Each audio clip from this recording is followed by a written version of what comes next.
What's up, guys? So here we go, UFC 256. Awesome event, pretty awesome event. This one and the event of the 19th are awesome events to close the year. I didn't make videos for the last event, but for those who care, I hit 6 of 8. At the end, there were 8 fights that were left, after all the COVIDs, and I hit 6 of them. I don't even remember which ones I missed, but I didn't even cover that event. So, and this one so far, it started with 14 and it's down to 11 now. So I'm gonna do the main card today, and depending how it goes, the prelims either tomorrow or Thursday. So Figueiredo versus Brandon Moreno. It's the main event. I have Figueiredo winning this one. I have Figueiredo KO TKO round 2. Just by, I don't think this is gonna be a competitive fight. I think it's gonna be a stand-up battle, so a striking battle, where Figueiredo is just a lot superior than Brandon Moreno. Brandon Moreno is coming from TKOing Brandon Royval, 4 minutes 59 seconds of round 1. In a fight that something that Brandon Royval has shown in the past is that he has good grappling, but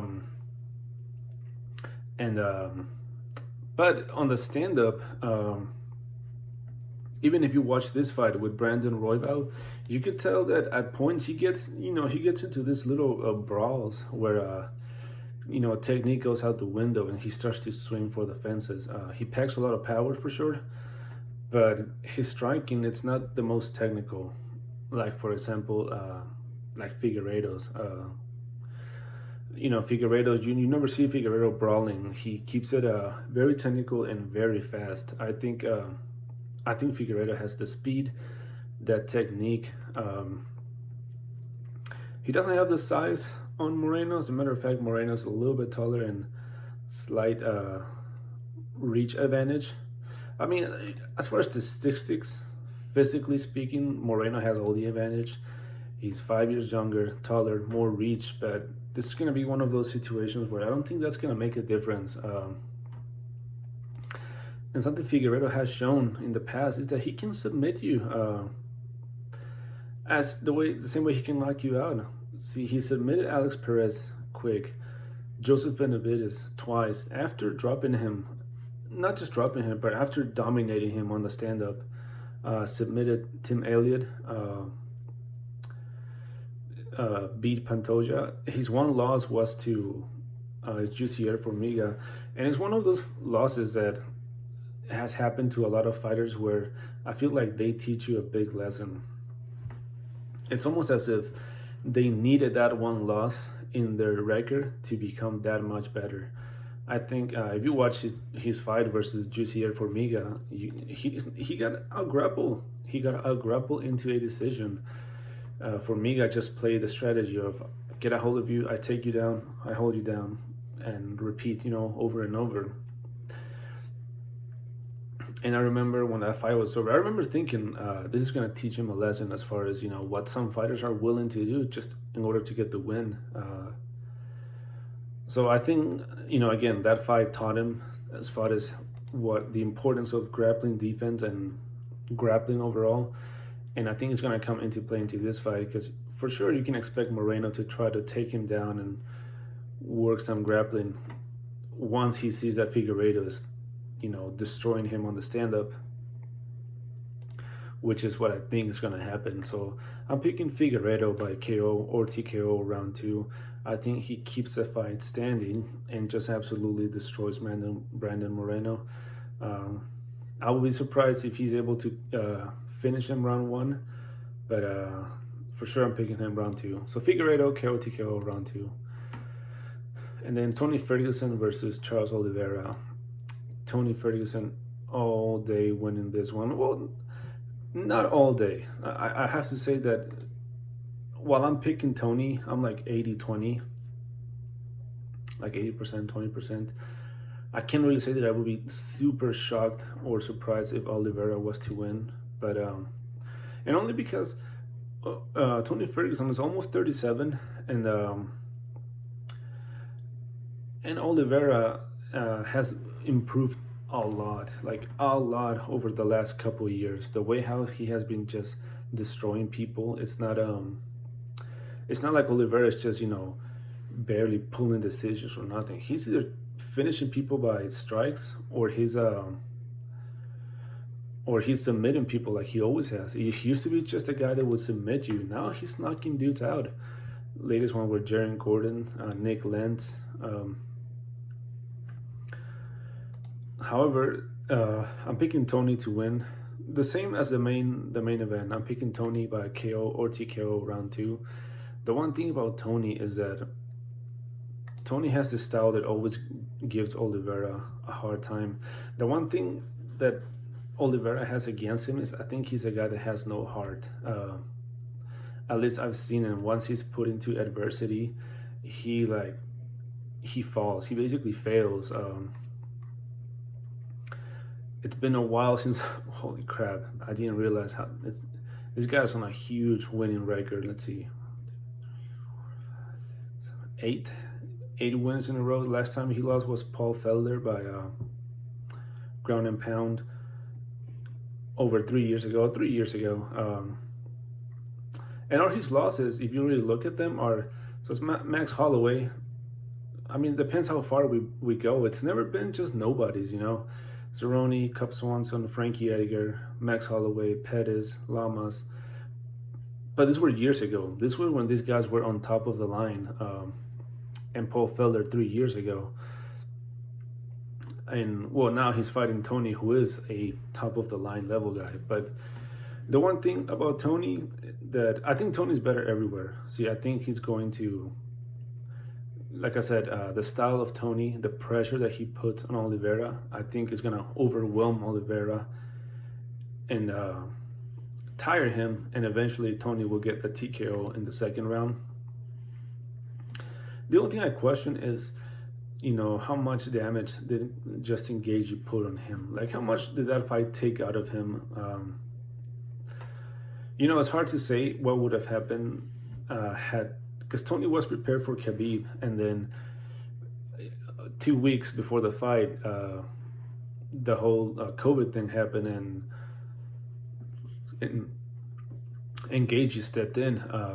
So he had 2 weeks to adapt to Gaethje. So who knows what would have happened had Tony had a full camp. I think I still would have picked Gaethje to beat him just because Gaethje has the style. But the one thing that Tony showed in that fight is that he has a chin, something that I had questioned in the past based on a few on his fights. He was able to eat everything Gaethje threw at him until, midway round 5. But that was accumulation of a lot of shots. So basically, I don't know how much that beating he took out of him. I feel like if Oliveira surprises is because Tony's just not the same, but I don't think so. I'm picking Tony KO TKO round 2. I guess a sub from Oliveira would not be a shocker, because Oliveira can sub anyone. But Tony KO TKO round 2 overwhelms Oliveira, makes him quit. Moicano versus Rafael Fisiev. When the fight was first announced offhand without looking into it, I was like, oh, for sure, Moicano's going to win this one. But it's just, I didn't remember who Fisiev was. But then I pulled up his last fight versus Mark Diakiese, and I'm picking Fisiev by KO or TKO round 1.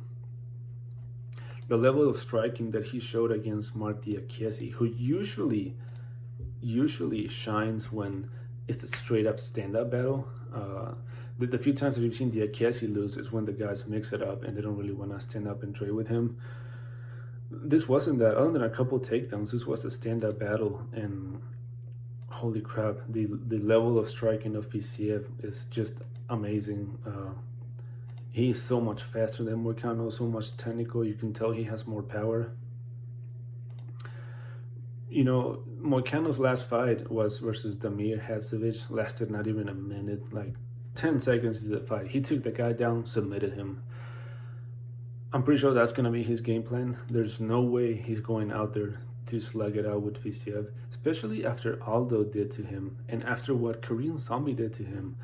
You know, Aldo was very easy round 2. Korean Zombie was less than a minute into the fight, I believe. I could be wrong. Let me double check. Yeah, about a minute into the fight, Korean Zombie smoked him. But I will say though, I question how much the cut to 145 was taken away from him. Maybe there was, maybe, and the reason why I say maybe is because we saw him destroy and dominate Calvin Kattar, who is a monster. He's very close to fighting for the title, and Cub Swanson, and if you watch the fight with Calvin Kattar, he put a beating on Calvin Kattar. So that makes me wonder how much does it really affect him? Does it really not affect him? Because the way how Zombie knocked him out was weird. It was too easy. But anyways, I have Fisiev KO TKO round 1. Moicano could surprise, of course, with a takedown, but with a submission. Not super confident on this one. I'm like 70-30 Fisiev on this one. Then Kevin Holland versus Souza. I have again another one that I am. Man, you know, this one is one of those that annoys me because part of me wants to pick Holland because so much younger, taller, more reach, and Souza being 41 years old. But the reason why I'm a little is because the way how he performed against Darren Stewart. If you go watch that fight versus Stewart, it was a split decision that I thought Stewart won, but they gave it to Holland, and the way how Stewart won was out grappling him and, you know, just working him with his grappling. He's fighting a guy in Souza who is very good at doing that, and he's coming from a loss split decision to Blachowicz, where Blachowicz, you could tell Blachowicz did not want to get taken down, and that was his plan all along. And just by seeing how he fought Blachowicz and how Holland couldn't deal with Darren Stewart, I'm gonna pick Souza by decision, possibly submission, of course, but this one I'm even less confident. I'm like 60-40 Souza, but Holland could very well upset. Souza's old. And then Junior Dos Santos versus Cyril Gane. Here we go again, talking about Junior Dos Santos. Last time he fought, if you've seen my video, I said that if Junior went out there to slug it out with Jairzinho, that it would prove that he's an idiot and that he has no corner, no intelligence, and his team is just a bunch of idiots as well. This is the guy that goes out there to slug it out with Francis Ngannou, who can knock you out in one punch, not a single takedown attempt, and then goes slug it out with Jairzinho, not a single takedown not a single takedown attempt. Now, if you watch that fight with Rosenstruck, Junior was actually doing very well. It's not like he went there and got steamrolled by Rosenstruck. He was actually doing very well in the stand-up with his. You could tell he was way faster. And he was landing, but the entire time he was playing with fire because Rosenstruck just needed just one to knock him out, and that's exactly what happened. You know, I thought that if I was his corner, Junior, after round 1, I would have told him, look, that was a striking battle, you won it, shoot for a takedown because he will not be expecting one. No, he goes out there to slug it out with a kickboxer. Junior, I've lost. There's no indication that would tell me that Junior is even interested in using grappling. It's almost as if he believes this is boxing and he has to box. So that's probably what he's going to do, and he's going to get knocked out round 1 by Cyril Gane. Once again, a guy that can knock you out with one punch. Junior, genius idea is probably going to be to slug it out. So now that I'm saying this, Junior's probably going to use grappling, right? That would just be. So I'm picking Figueiredo KO TKO round 2, Tony Ferguson KO TKO round 2, Fisiev KO TKO round 1. Moicano could upset with grappling. Souza by decision or submission. Kevin Holland again could upset because Souza's old. And then Cyril Gane KO TKO round 1. and that's it.